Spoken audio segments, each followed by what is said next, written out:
Scaparrotti. Salam, radio, Watan Bar Radio.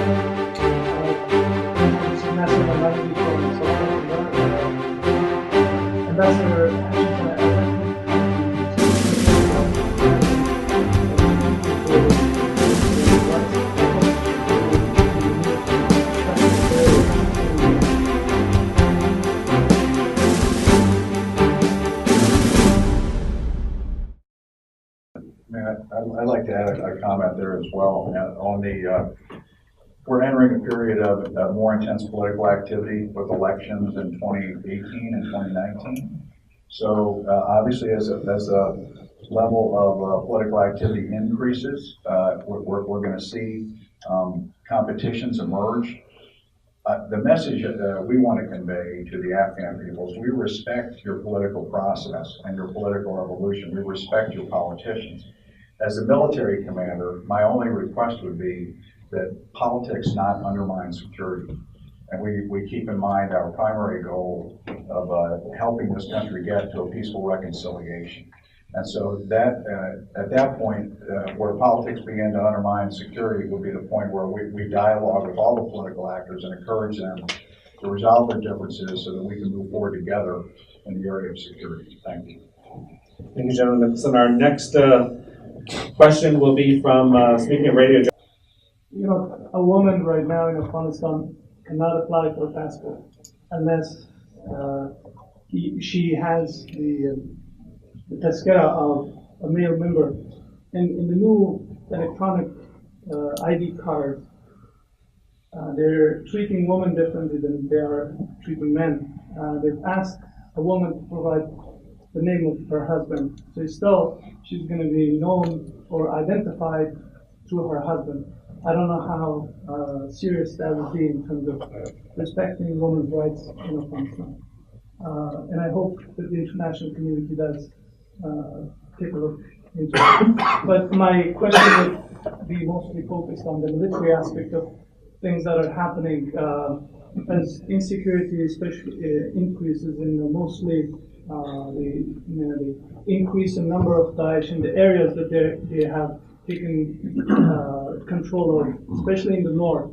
And we see that on the ground, the Afghan neighbors, Russia and Iran, have been quite active in supporting the Taliban. The first part of the question is, why do you think and how do you think the Daesh continues to spread? And does it concern you that Russia and Iran are now helping the Taliban? Here, the game is becoming more, I think, complex. They used to say, they used to be saying that the enemy of my enemy is my friend, but here, who is the enemy, who's the friend? Do you think it supports that Daesh and the Taliban could be fighting each other, and it's good for Russia and Iran to help the Taliban? Because if you speak with the Taliban underground, they're mostly afraid of Daesh rather than the Afghan national army. Thank you. General Scaparrotti, you want to take it first? I'll go first, and then we'll go into some detail in terms of the fight. I would just say this: you asked the question of my concern. Well, of course we would be concerned. I mean, our call for Russia and Iran and others in the region is to work internationally, regionally, together to ensure stability here in Afghanistan. And that's what we require. So we would ask them to work with us to not support the Taliban or any of the other insurgent forces that are here, but to work with us to ensure stability. And that's in everyone's interest here in the region. Thank you, General Scaparrotti. To emphasize General Scaparrotti's point, we believe we share common interests with the neighbors of Afghanistan. Counterterrorism, number one, preventing the spillover of terrorism from the region. Counter-narcotics is another area. It's a scourge on the people. It's a global threat. It's a scourge on the world, and working together with them. And then the peace and reconciliation effort. So we believe these are an example of shared interests we have with all of the neighbors of Afghanistan that will be for the benefit of all. And so we would hope that those other actors would cooperate with an international coalition of 39 nations that are here with troops, and even more nations that are committed financially to the development needs and the support of the Afghan people. So we're talking about an international consensus amongst all of the actors on these key principles. And so we believe this is extremely important. And, oh, okay. Now, let me, so specifically, let me address this question of Daesh. So first off, let me provide some details. So there are less than 2,000 ISIS-K fighters in Afghanistan. The number is closer to 1,500. We have cut their numbers in half over the last 2 years. We have killed their emirs. We've reduced their territory. Again, we have driven their fighters out of parts of the country. But are they still here? Yes, there are still some here. They're in 3 locations. They're in southern Nangarhar. There's some in Kunar. And then there's another pocket in Jowzjan. And we are attacking all 3 of these locations.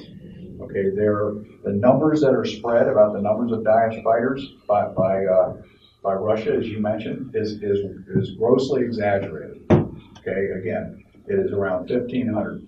The majority of these fighters are Pakistani Pashtun from the Orakzai agency. They're former TTP members who converted to Daesh for their own reasons. They applied to ISIS in Syria for membership. They were granted that membership. For a period of time, they received funding and some guidance from there. But since the coalition in Iraq and Syria has reduced Daesh, this has dwindled. So the money, the leadership guidance from Syria has dwindled. We have not seen a migration of foreign fighters from Syria and Iraq to Afghanistan. Are there foreign fighters here? Yes, but they're in very small numbers. So the majority of Daesh are Pakistani Pashtun. They also, the second largest group would be Islamic Movement Uzbekistan, who converted to ISIS-K. And then you have a smattering of other foreign fighters from around the region and around the world. But again, a very small number. This is no comparison to what we saw in Iraq and Syria. And again, their ability to get into Afghanistan is very difficult. Who's been successful against Daesh? It's the Afghan security forces backed up by the U.S. counterterrorism forces. Just last week, I visited Moman Valley and went all the way deep into Moman Valley, past areas that were previously held by Daesh. Met the local community leaders who are rebuilding their schools, rebuilding their homes, planting crops. Okay, talk to them about who has moved through their area and who has fought Daesh. It's the Afghan commandos, it's the Afghan special forces, also reinforced by NDS, and in some cases the Afghan army, and they're all being advised by U.S. special forces supported by U.S. air power. This is the force that will defeat Daesh in Afghanistan. So again, we hope that the neighbors recognize this and then support the Afghan government. So in this context, anyone who supports the Taliban or others using the excuse of effectiveness against Daesh this is a false narrative, and it's a justification because of other motives. But if they're interested in defeating Daesh, then they should support the Afghan government, because they are the ones who are going to defeat Daesh with the help of the U.S. counterterrorism. Thank you. Our next question will be by Sue Turton of Al Jazeera Television. My question is for Dr. Zimmermann. So we're just learning this week that the US and now indeed the Afghan government are requesting the Taliban office in Qatar is shut down. You talk about hoping to get peace talks restarted again. What sort of channel, what sort of contact is going to be used for this now that that office is no longer going to be there? Well, I'm afraid I cannot comment on behalf of the U.S. government, so I would rather leave that to Ambassador Hutchinson, and I cannot confirm what you have just said. I am not familiar with the closing of that office or anything around that either. I'm sorry. Yeah. I don't know if you all want to comment on it, but I'm not aware. So we'll be glad to take the question and get it back to you. Can we get it broader then? What channel will be open to the Taliban now that, from what I understand it, there isn't actually anything actively happening with regard to doing it? I mean, such talks are of course a matter of confidentiality. So certainly nothing should be explained in a press conference. I hope for your understanding it's for the better of successful person. New York Times, Andrew Cameron. Andrew, do you have a question? Yeah, thank you. I had a similar question for Ambassador Hutchinson. There was a statement in the materials about encouraging the Afghan government to engage in peace talks. What is being done to provide a platform for them to seek mediators, look for countries that might help in this role, or otherwise facilitate peace talks? So we have the military side of it encouraging, pressuring Taliban, but what is being done? There's some concrete things being done to provide a means to address this, and then a question for the generals. The goal of our military operation is to end peace talks, and as a party in the conflict, why are we not also engaging in negotiations? Would you be willing, for example, to meet with commanders who sent suicide bombers into Kabul? And if you're not willing to do this, why are you asking the Afghan government to do it? So we have a two-part question there. Let's work with Ambassador Hutchinson first. So let me say that there are many ways to begin a peace agreement, and I know that they're having talked to many people here, including our own ambassador, as well as other ambassadors from our framework nations. There have to be rules and administrative procedures settled first. There have to be certain agreed areas of conversation that would be both sides would be willing to put on the table. So talks about those beginning talks are certainly in the works in different forms. It's hard to quantify it right now, but we obviously you don't just invite people in to sit down at the table until you have some framework of the discussion items that would make for a productive way forward. So don't think that nothing is happening. There is a lot that is happening in a very beginning stage of a way forward. General Nicholson. My comment would be, I'll just give my thought on this is that first, the reconciliation is Afghan-led, it's Afghan-owned. They have the lead in this. Secondly, as a military commander, I work in support of a whole of government approach as well, with a diplomatic lead actually in that case. So it's not that we wouldn't, it's just that we do it in concert with those two principles from my point of view. I want to underscore what the Ambassador and General Scaparrotti have said. The U.S. South Asia policy is a whole of government policy and involves all the instruments of the government, and we play a supporting role in some of those. Some ways we play a leading role. This is an area where we play a supporting role. Part of that is through the pressure I talked about, and then I would also highlight though what we're seeing going on now. Last year, of course, we saw the reconciliation of Hezbollah Islami. Now that process was an Afghan-led process, and at the appropriate time, the international community was engaged with the government on the provisions of the implementation, and that is being implemented now. We were just in Herat yesterday visiting with Train Advise Assist Command West, led by the Italians, and at that meeting, they showed us 3 groups within the last 6 months of Taliban fighters who had reconciled, who came in, turned in their weapons. This was an Afghan-led process. It's inherently political, where the Taliban meet with government leaders, hand in their weapons, and rejoin society. And so I've heard similar stories of small groups elsewhere in the country. Now, these are sort of bookends, a large-scale reconciliation with a recognized group and then smaller scale. And so I think what you see going on now is across the range of this. And then as was mentioned earlier, the international community is meeting here next week for the Kabul Process Conference. This is part of building an international consensus. So at the same time, we do see efforts going on at all levels of the Afghan government. And then we in the military are playing our appropriate role in support of that. We have time for two final quick questions and two final quick answers. We'll go to Shamshad TV and then VOA. Shamshad? No. Go to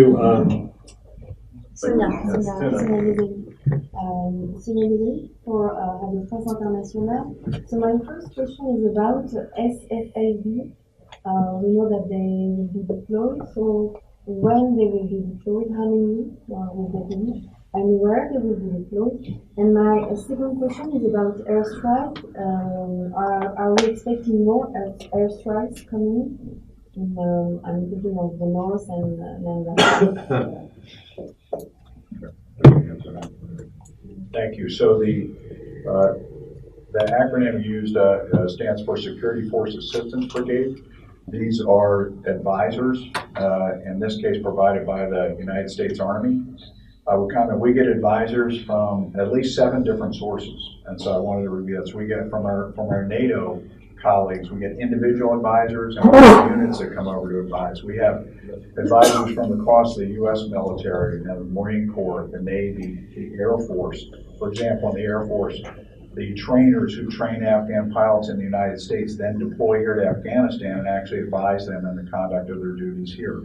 And then this final group you mentioned are U.S. Army advisors. So this is a specially formed unit trained in advising skills, and they will be deployed around the country. So they will actually be advising from the corps level, the brigade level, and in some cases the CANDAC level. And so this is allowed under agreements with the Afghan government. Of course, the bilateral security agreement and the NATO status of forces agreement. And then we, under our NATO plan, we are now advising at a lower level, and this has been agreed with the Afghan government through an exchange of letters. So these advisors will then begin to arrive this month and over the next month. In fact, I've met with the first group of them. They're already here. And they will be moving directly out to these areas where they will work with the Afghan corps in the conduct of offensive operations. So this is part of the military pressure we're talking about. So these advisors will be with Afghan brigades and in some cases Afghan CANDACs when they conduct offensive operations against the enemy to expand the control of the population. So this is beginning now. In some cases, as required, we can support the Afghan forces with airstrikes. So you asked about airstrikes. So as part of the U.S. South Asia policy and in concert with the Afghan government, we employ air and support from a U.S. standpoint. So I should point out this is not NATO, this is U.S. We support under the authorities and cooperation in the bilateral security agreement, we can provide air support in support of operations. The air support can be done in support of Afghan forces, or it can be done independent of that against Taliban revenue or other leadership targets. So those will continue. It's part of the military pressure that we apply on the enemy. General Scaparrotti. Yeah, if I could, I'd like to take off of this and just point something out, because it kind of goes back to the prospects question as well. There was a time when the Taliban had hoped perhaps they'd wait a year, maybe the next year, this would come down. The point I want to make is that NATO's plan is conditions-based, South Asia's plan is conditions-based. We're both agreed on that. NATO is committed, we have resolve. Our objective is Afghanistan, it's not a safe haven for terrorism. So that's a difference. We're committed. These nations have increased the training and advisement and they're coming into the country now, and that'll continue. One final question by VOA, and then we'll swing it back to the panelists for final comments. VOA? No question. Okay. Final comments from the panelists, Ambassador Zimmermann? Yeah, if I may just quickly summarize, I mean, you have heard a lot about the military effort, which will be continued, and our commitment here is clearly conditions-based. So we will stay here as long as our Afghans are met by the Afghans of our Afghan friends and partners.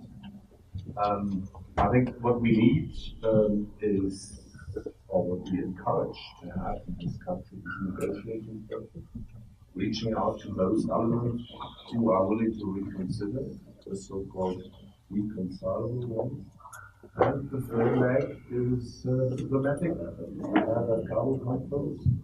It's about bringing Afghanistan leaders together in order to engage them constructively and to convincingly pass a message on them that we are potentially in a win-win situation if we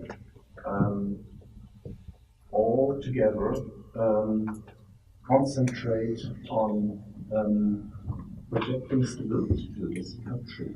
And a stable Afghanistan will be to the benefit of each and every player in this region. I think this has to be understood.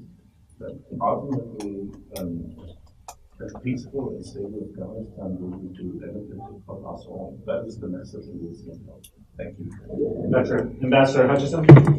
Yes, thank you so much. And I will just go beyond and agree with Ambassador Zimmermann, but to say that what I have seen in this country in just 16 years is phenomenal. And the people here are now seeing the benefits of a better education, a better medical care, families that are able to have healthy children. 60% of the people in Afghanistan now have cell phones. And so that means that there is a communication capability that wasn't seen 16 years ago. So when we are talking about these reforms, we've come a long way. But what we're seeing now is the next step. And the next step after a security umbrella is most certainly the basics of a strong government for the people, a government with the rule of law, with honesty in the system so that the people trust the system. And I am seeing the efforts at reform and anti-corruption efforts begin to take hold. Is it perfect? I'm sure it isn't. But is it on the right track? Yes, it is. We are so pleased to see this kind of progress, and also to say we're going to be here for the next step, which is the lasting peace through reconciliation.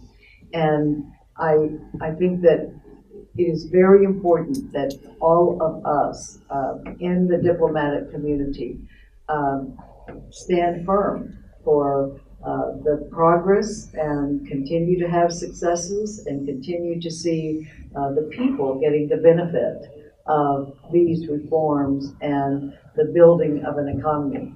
I will say that with the education will come the growing of the economy, and that is what will make for a vibrant Afghanistan. So I am very pleased to be able to represent a different side from when I was in the United States Senate, now with 29 nations that are speaking with one voice that Afghanistan can have the kind of life that the people would appreciate.